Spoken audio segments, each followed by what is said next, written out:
Okay, got two SRAM RED front derailleurs here. The bloke that gave them to me was complaining that this one has got it's obviously been broken, so I think it's had a chain jam of some sort. This one I think was gifted to him from somebody. It's been mangled by the previous owner before that in terms of one of the adjustment or the limit screws. Always use correct tools, guys, when you're trying to adjust these things. You only get one go at it. So the plan at this stage is, due to this being mangled and also the fact that there was a claim that the full range of motion isn't occurring, as you'll see with this one.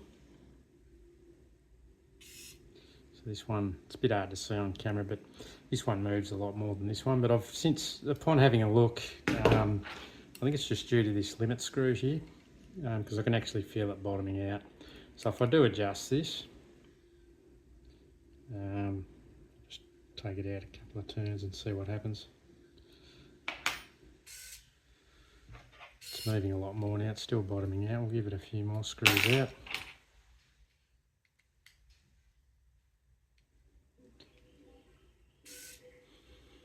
That's moving a lot more now. It's still bottoming out on the screw, which is interesting. This one doesn't.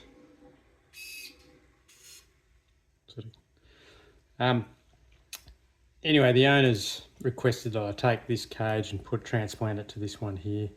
They're essentially an identical unit. This one, I think, electronically is okay.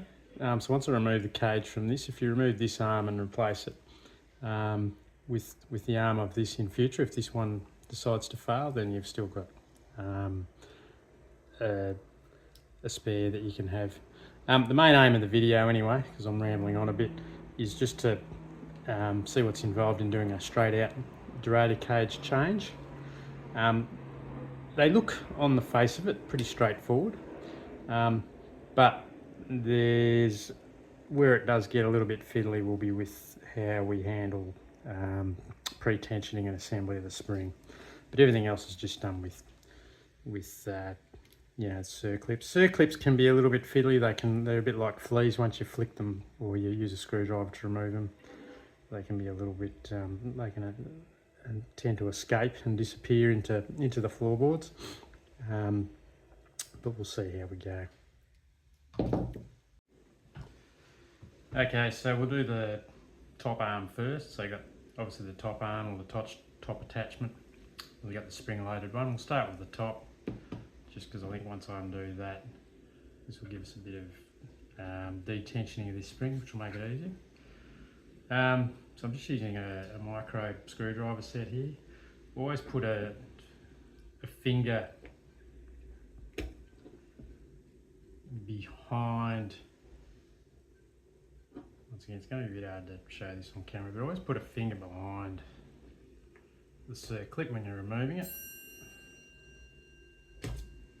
just so that if it does jump like a flea, because they are like fleas when they get airborne, they will disappear into the ether somewhere. So that's essentially been removed. Okay, so with the correct tool, I'm just using an Allen key, like a rounded head hex key. Just push the pin out like so. There's a little bit of trepidation as I do this, because I can feel there's quite a fair bit of tension on the assembly, or maybe not. Alright. Okay, so spring-loaded side of the arm now, which is if you look at it from a bicycle perspective, it's the inside arm, inside lower arm I'll call it. Alright, so once again, careful removal. Trying to do this with my arms around a camera tripod, which doesn't make it any easier, but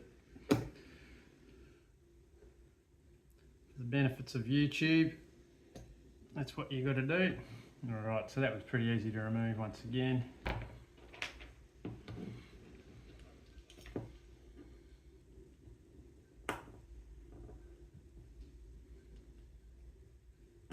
actually, that's going already, which just needs a bit more force to push it. Right, there is a fair bit of tension on this spring.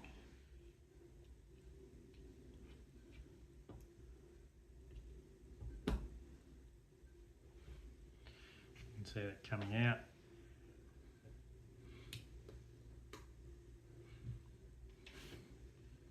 Grease on that is completely dry, so we'll give these a nice grease up too when we reassemble. Right, so that pin's out.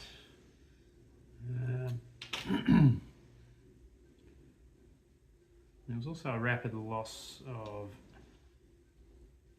tension there on removal as well of the spring. I'm not entirely, it's just due to the fact that it's no longer being forced in, like it's being pre-tensioned against that. Okay. So anyway, job done, cage 1 removed. Anyway, we'll give this a good clean up. I don't think I need to show you removal of the other one, I'll do that and then I'll get it in a situation where we're ready to reassemble. Reassembly is going to be probably the biggest challenge, just by virtue of the fact that you're trying to do it while maintaining tension on a spring. I want to get some photos of these things too before particularly this one, before I pull it apart so I know how it all goes back together. Might look simple just when you look at it, but then once you get it all in pieces and try and put it back together, quite often it's not the case, so it's always good to take a few happy snaps just to make sure everything goes back the way it was pulled apart.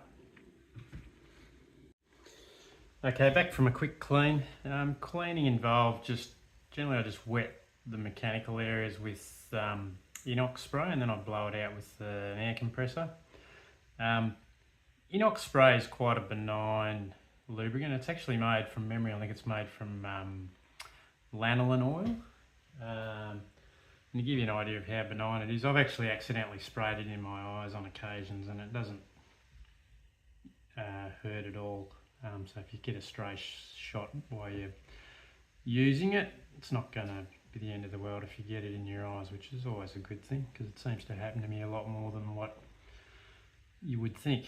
Other than that, the other thing with using inox spray with the air compressor, it just helps get any of the dirt and grime and oil out. There's still a little bit in there, but it's not bad.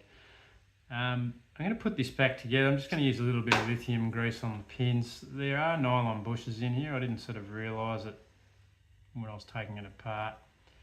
There'll be probably someone out there on YouTube that'll say don't use grease with nylon bushes. And to be keen to prove that they know more about mechanical things than I do, but that's good for you fellas and ladies if you do. But this is the way I'm going to do it. So from now I think we'll do the non-spring side first, just to give us a bit of stability with the assembly, and then we'll attempt the spring side and we'll go from there. So non-spring side first. I think I incorrectly called it as a long pin, but it's actually the short pin side. So I'll just put a little bit of lithium grease, help grease the wheel so to speak.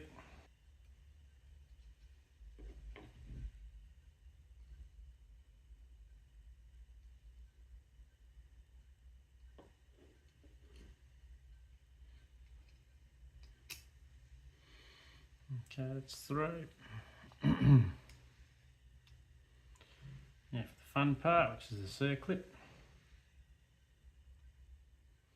You'll see everything's nice and clean. I always like to give everything, one of the number one rules of doing anything mechanical, cleanliness is next to godliness. Don't put together assemblies again while they're dirty. Just take the time to give them a thorough clean.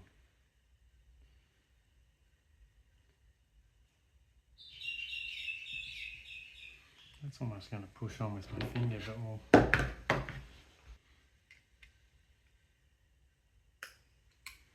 Beautiful, that's on. All right, what have we got? I'll just get this all assembled for the top. there's two plastic bushes, one goes in the top, one goes in the bottom. Okay, so just off camera I got the top pin assembled in with the cage itself. It's a little bit fiddly, the bushes are a little bit worn on this and are starting to deteriorate. But just a note for the owner, if they have a look at this video, these bushes are actually this derailleur looks like it's in a fair bit better condition in terms of wear and tear, apart from this obviously. I would try and swap this arm, but that springs looks like it's got a bit of tension in it and would potentially pose significant challenges to put it back together. But if you look at these bushes, they're almost, they look very new compared to the other ones which have got a bit of wear on them. Okay, a bit of fiddling around, but I think hopefully we're in a position now to try and get this together as easily as possible. So what I've done, I've positioned the tab for the top spring in location and then the bottom one in the correct location, and then the intention is just to push this down with my thumb, and that'll pre-tension the spring and at the same time bring the assembly into the correct location.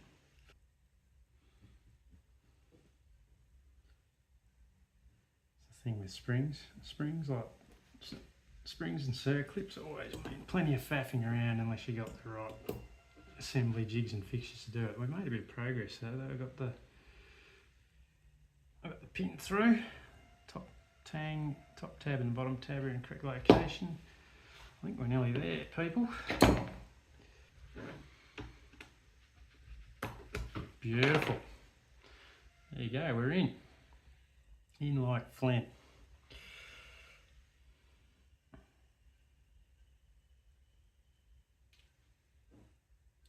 So now all we've got to do is put the circlip, and then we're done, and I'll take a wide angle look and I realise I've got the cage on back to front or something stupid like that. Hopefully not.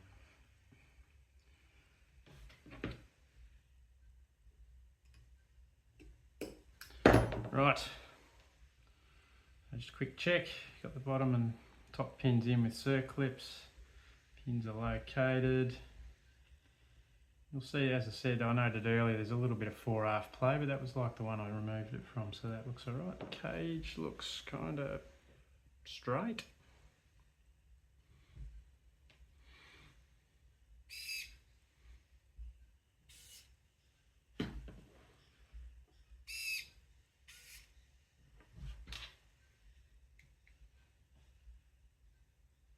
Let's see if we can get a little bit more range out of this.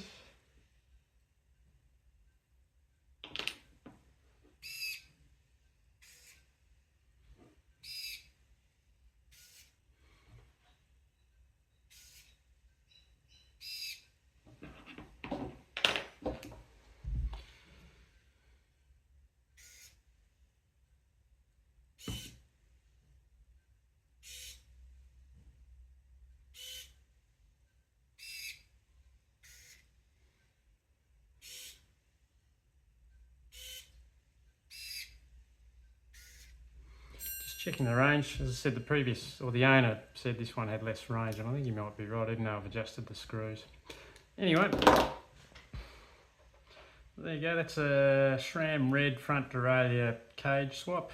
Not too hard, a little bit fiddly, but it was alright. Probably only take you 30 minutes if you're not making a YouTube video. If you like the video, give the like button a bit of a tickle. I'd just like to make a comment before I sign off that this channel's all about repairing things and not throwing them out. So we've taken two assemblies here that were otherwise going to be thrown out, and we've saved this one, and potentially we can still save this one. Just investigate if we replace this arm, and also investigate why the range of motion is slightly limited. But hats off, or a bit of kudos to SRAM for not, some manufacturers would not use circlips, they'd use, bird over pins, and then you can't remove them, so they're, basically a single use item, and it's effectively makes a repairable assembly non-repairable, and that's where built-in obsolescence comes in. So yeah, it's refreshing, particularly to see SRAM do this. I love things two wheels, so I'm a keen cyclist and motorcyclist. But I'm generally lean towards the Japanese maker more than this one because, but who knows, this might change my opinion. Anyway, thanks for watching, and that was a SRAM Red cage swap for a front derailleur.